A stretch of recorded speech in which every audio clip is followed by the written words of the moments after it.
সিরাজগঞ্জে যমুনা নদীর বুকে নির্মিত দেশের বৃহৎ রেল সেতুতে শুরু হয়েছে ট্রায়াল ট্রেনের টেস্ট রান।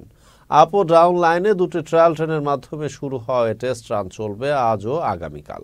মঙ্গলবার সকাল ৯টা ৫০ একই সাথে আপ ও ডাউন লাইন থেকে টেস্ট রান শুরু হয়। বঙ্গবন্ধু রেল সেতুর প্রকল্প পরিচালক আবু ফাত্তা মোহাম্মদ মাসুদুর রহমান জানান, সড়ক সেতুর ৪০০ মিটার উজানে দেশের সর্ববৃহৎ রেল সেতুর নির্মাণ কাজ শেষে ট্রায়াল ট্রেনের টেস্ট রান শুরু হয়েছে।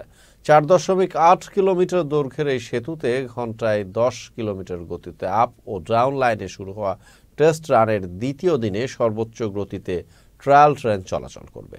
সেতুর প্রকল্প পরিচালক আরও জানান, ১৬,৭৮০ কোটি টাকা ব্যয়ে ২০২০ সালের শেষে শুরু হওয়া রেল সেতুটিতে ২০২৫-এর জানুয়ারি থেকেই বাণিজ্যিকভাবে রেল চলাচলের প্রস্তুতি রয়েছে।